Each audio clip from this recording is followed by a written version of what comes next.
ओम शांति।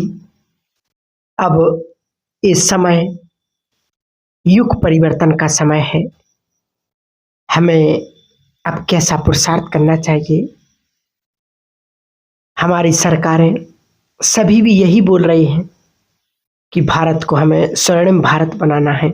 तो हम विचार करें कि सब कुछ बाह्य सुविधा मिल जाए, तो यदि खुद का जीवन स्वर्णिम न बने तो ये भारत स्वर्णिम कैसे बनेगा। सभी धर्मों के लोग स्वर्णिम बनने चाहिए, महान बनना चाहिए। तो चारों ओर से मन के व्यर्थ के लिए हटाकर मन में वैराग धारण कर इधर उधर के व्यर्थ चिंतन से अपने को हटाकर अंतर्मुखी हो जाए, अपने को देखें और सीख लें कि विभिन्न परिस्थितियों में हमें अपने चित्त को शांत कैसे करना है। तो विशेष इस समय वो चल रहा है, सभी माताओं बहनों को भाइयों को अपने घर को मंदिर बनाना है और समझना कि मैं इस घर की इष्ट देवी हूँ और ये घर मेरा मंदिर है। पहले ये संकल्प हमें करना है कि है इसे मुझे और सुंदर बनाना है, क्योंकि आने वाला समय ऐसा है।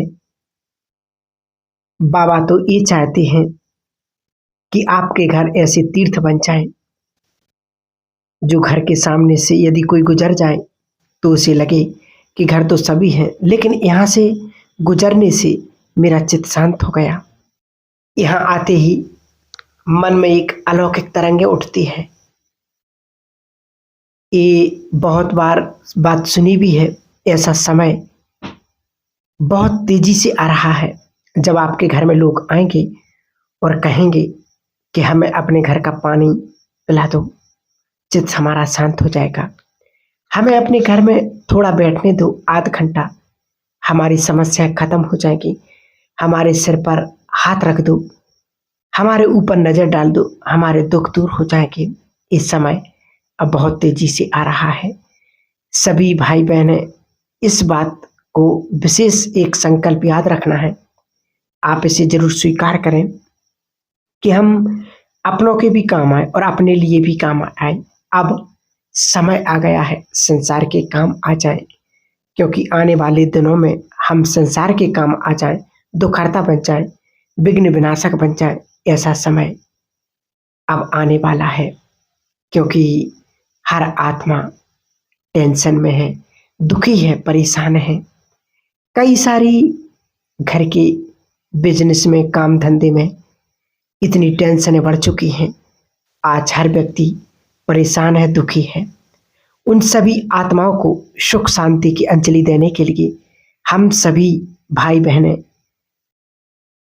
विशेष ये पुरुषार्थ करें, क्योंकि लोग आएंगे और हमसे कहेंगे कि आप तो भगवान के को पहचान चुके हो, आपने वो प्राप्ति कर ली है, अब हमें थोड़ा सा ज्ञान दे दो, थोड़ी सी दृष्टि दे दो। आपकी हम इस दृष्टि को पा करके हम निहाल हो जाएंगे, हमें स्वर्ग की प्राप्ति हो जाएगी। सचमुच ये ईश्वरीय महावाक्य हैं, भगवान के महावाक्य हैं कि अब वो समय आने वाला है। इसलिए हम सभी ऐसा बनना चाहते हैं। सभी को इच्छा होनी चाहिए कि जब दवाइयाँ काम नहीं करेंगी, पैसा काम नहीं करेगा, अपने भी काम नहीं आएंगे, उस समय इष्ट देवियों के पास लोग भागे भागे आएंगे। तो स्वयं को इष्ट देवी भी बनाना है और अपने घर को भी मंदिर, चेतन मंदिर बनाना है। बाबा तो कहते भी हैं कि बच्चे, तुम एक चेतन आत्मा हो, ये देह तुम्हारा मंदिर है, क्या क्या हम करें। आप दो तीन बातें ध्यान से सुने कि मंदिरों में जाकर के लोग तृप्त हो जाते हैं, भोग लगाते हैं। मंदिरों में बहुत पवित्रता होती है। किसी भी कारण से यदि घर में अशांति हो गई हो, झगड़ा होने लगे, व्यसन लग गए हो, आप सभी ये विश्वास कर लें, ये निश्चय करें कि मुझ में वो शक्ति है अपने घर के वाइब्रेशंस को मंदिर तुल्य बनाने की, जहाँ कोई शराब नहीं पी गया, जहाँ लहसुन प्याज के लिए लोगों को बदबू आएगी, जहाँ पाप कर्म करने से लोग घृणा करेंगे, जहाँ आने से सबका चित्त शांत हो जाएगा। तो वो मुझे ऐसा पुरुषार्थ करना है। ये नहीं कहें कि मेरा पति सहयोग नहीं देता, वो मेरी बात नहीं मानता, ये सब छोड़ दें, अपनी शक्तियों को बढ़ाएं। सभी बाबा ने तो विशेष माताओं को टाइटल दिया है कि तुम शिव शक्ति हो, अर्थात जो शक्ति शिव में है वही शक्ति तुम में है। अपनी शक्तियों को याद करें, अपने अंदर आत्मविश्वास जगाएं, हम सब कुछ कर सकते हैं, हमारे अंदर वो शक्ति है। और सबसे बड़ी शक्ति है कि स्वयं भगवान हमें साथ दे रहा है। ये बहुत ध्यान देने वाली बात है कि स्वयं भगवान, ईश्वर, वो परमात्मा हमें साथ दे रहा है। जिसे साथ दे रहा हो उसका हम फायदा उठाएं। यही बुद्धिमानी है और यही समझदारी है, यही सच्चे ज्ञान का प्रत्यक्ष प्रमाण है। भगवान जिसे साथ दे रहा हो उसका फायदा उठाएं। अपने घर घर को मंदिर बनाने के लिए सबसे पहली चीज, रोज अमृत बेला आप सभी के घरों में ज्ञान और योग का प्रकाश होना चाहिए। घर घर में अंधकार बढ़ता जा रहा है, टेंशन, तनाव, अशांति, कष्ट बढ़ता जा रहा है। आप अपने घरों को सवेरे से ज्योति जगानी है, प्रकाश फैलाना है। कोई कारण नहीं देना कि हम सवेरे नहीं उठ पाते या हम रात को लेट सोते हैं। बच्चे 12 बजे तक टीवी देखते हैं, रोज जोर जोर से टीवी चलाते हैं, लेट सोते हैं, तो हमें जगना पड़ता है। एक कारण कुछ भी हो, परंतु निवारण हमें ही करना है। तो अमृत बेले सबसे सुंदर समय है जब भगवान भाग्य बांटता है, जब वो अनेक तरह की टचिंग देता है। बाप दादा ने हमारे सिर पर हाथ रखा और हमारे दुख हर लिए, हमें समस्याओं का समाधान देता है। लेकिन इस समय के लिए हम कोई बहाना नहीं करेंगे। जो जो उठते हैं वो जरूर बताएं, और जो उठें आज से वो भी जरूर बताएं, क्योंकि माताओं बहनों में सवेरे उठने का बहुत अच्छा संस्कार होता है। सुबह उठ करके अपने काम कारोबार करना। जब भी कोई घर परिवार के उठते हैं, पति बच्चे कोई भी, तब तक माता बहनें अपना सब कुछ काम करके तैयार हो जाती हैं। तो सवेरे एक काम और हमें करना है, सारे संसार को दुआ दे दो कि मैं इष्ट देवी हूँ, पूर्वज हूँ और विश्व कल्याणकारी हूँ। ये 3 स्वमान अपने आप में दोहराएं और कहें कि ये संसार एक परमात्मा की रचना है और एक एक मनुष्य आत्मा बहुत सुंदर है, बहुत श्रेष्ठ है, भगवान की संतान है। आप सबका भला हो, आप सदा खूब आगे बढ़ें। आपके जीवन में, आपके घर में सुख शांति सदा भरपूर बनती होती रहे। यही मुझ इष्ट देवी की श्रेष्ठ शुभभावना है, शुभकामना है, दुआएं हैं। तो जब हमें दुआएं देंगे कि सबके कष्ट समाप्त हो जाएं, सबका जीवन सुखों से भर जाए, सभी के विघ्न नष्ट हो जाए, सभी के रोग दोग सब समाप्त हो जाए, सबको सुख चैन मिले, सब सफलता के मार्ग पर आगे बढ़े। जब हम अच्छी अच्छी दुआएं देंगे तो आप देखना कि उसका परिणाम बहुत जल्दी आपके सामने आएगा। आपके जीवन में सुख शांति आने लगेगी, आपके परिवार में सब सुख शांति से रहने लगेंगे, जीवन में सब कुछ सही अच्छा अच्छा होने लगेगा। तनाव, टेंशन, समस्याएं, बीमारियां सब समाप्त होने लगेंगी। जब हम ऐसा अच्छी सी दुआएं देंगे तो हमें दुआएं देनी है। जिन्होंने भी आपको बद्दुआ दी, कष्ट दिया, जिन्होंने आपको धोखा दिया, उनका भी कल्याण हो, उन्हें भी सद्बुद्धि दे, वो भी सदमार्ग पर चले। दुआएं दो अच्छी अच्छी। ये दुआएं ही हमारी शुभ भावना है। हमारी शुभ भावना दूसरों को भी सद्विवेक प्रदान करती है। जिन माताओं के घरों में बच्चों के संस्कारों से परेशान हो तो उन्हें भी बहुत अच्छी अच्छी दुआएं दें, जिससे कई आत्माओं को ज़्यादा सोचने की आदत बन गई है।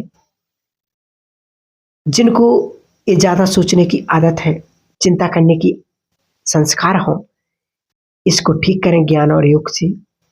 जिनमें सेंसिटिविटी चैनल हो, जिसमें नाजुक मन, तो इसे ठीक करेंगे योग से, स्वयं से, कि मैं इस घर की शिव शक्ति हूँ, मास्टर सर्वशक्तिवान हूँ। स्वयं भगवान मेरा साथी है, वो मुझे साथ दे रहा है। जब भगवान साथ दे रहा तो मेरे साथ कभी कोई गलत हो ही नहीं सकता है। उसका हाथ, उसका साथ, उसको अपना जीवन सौंप दो, कि सब कुछ उसके आगे समर्पण कर दो, तो फिर देखना आपके जीवन में कभी भी कोई भी गलत हो ही नहीं सकता है। सब कुछ अच्छा होगा। तो इस प्रकार से अपने पुरुषार्थ को सुंदर बना सकते हैं, क्योंकि समय वास्तव में अब वो आ गया है और उस स्थिति पर, उस मोड़ पर आ चुका है। आज हम देख रहे घर घर में रिश्ते बिगड़ते जा रहे हैं, आपस में नहीं बन रही है। एक भाई का अनुभव उसने सुनाया कि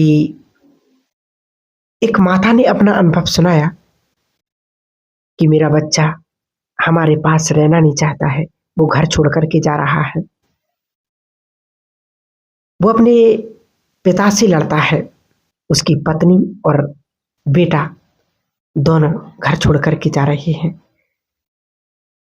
तो वास्तव में माँ बहुत रोई, उसको समझाया कि बेटा घर छोड़कर नहीं जाओ, परंतु बच्चा नहीं मान रहा। क्यों? क्योंकि पता नहीं उसको कौन से बोल उसको चुभ गए अपने जीवन में, जिससे वो अपने घर को छोड़ करके जा रहा। क्योंकि कहीं ना कहीं व्यक्ति का ईगो उसको हर्ट करता है। ऐसे में वास्तव में दोनों को, दोनों पक्षों को अपनी मनोस्थिति को बहुत सुंदर बनाना होगा। बड़ों को थोड़ा झुकना होगा, क्योंकि आज का समय यही कह रहा है। यदि हमें अपने रिश्तों को सुंदर बनाना है तो झुकना बहुत बहुत जरूरी है। इसलिए बाबा कहते घरों को स्वर्ग बनाना है और उसके पहले खुद को बंधन मुक्त बनाना है। धर्मराजपुरी में जाने से पहले अपने को यहीं से सजाओं से मुक्त अभी बनाना है, क्योंकि मुझे आगे सजा मिलने वाली है। आज पता चल सकता है। अपना आईना देखो। यदि आज मुझे कोई, मेरे को कोई ऊपर नीचे बात बोलता है, मैं कितना दुखी होती हूँ, नहीं होती हूँ तो आधी सजा नहीं मिलने वाली। और यदि आज मैं किसी की एक बात से दुखी होती हूँ तो सजाएं मेरे लिए तैयार हैं, क्योंकि मुझे सजा देने वाला और कोई नहीं सिवाय सिवाय अपने। मुझे सजा देने वाला और कोई नहीं सिवाय मेरे अपने के। कहते हैं ना, तेरा मन दर्पण कहलाए, भले बुरे सब कर्मों को देखे और दिखाए। मेरा मुझसे बड़ा जज और धर्मराज कोई हो नहीं सकता है। हम दूसरों को माफ कर सकते हैं, परंतु हमारी हमारी अपनी जागृति, हम अपने को माफ नहीं कर पाएंगे, क्योंकि हम अपने आप को खुद हम जानते हैं कि मैंने कौन से संकल्पों में हेर फेर की थी। इसलिए अपनी स्थिति को ऐसी बनाना है जिसको कहते स्टेबल, सदा निश्चिंत, सदा खुश, सदा दुआएं प्यार देने वाला। क्या ऐसी स्थिति बनी है मेरी? यदि नहीं बनी तो पूछो अपने से कि कितना टाइम और चाहिए। क्या उतने साल ड्रामा मुझे देखा? अभी भी मैंने अपने मकड़ी के जाले को समेटने की तैयारी की है या नहीं? क्या किया है मैंने? इस जाल को समेटना पड़ेगा। हमें भटकाने वाली हमारी इच्छाएं हैं, और इच्छाएं तो चाहती हैं कि सुख शांति ना हो, परंतु हम ज्ञान की बजाय अज्ञान यूज करते हैं। सुख शांति प्यार रिश्तों में, मकान में, दुकान में, चीजों में, इज्जत में, तेरे में, मेरे में, इसमें ढूंढ रहे हैं हम। और ज्ञानी क्या कहता है, ज्ञान क्या कहता है, इन सब में सुख शांति प्यार नहीं है। क्यों? क्योंकि सुख शांति प्यार पवित्रता हमें एक परमात्मा से मिलेगी, उसको याद करने से मिलेगी। ओम शांति।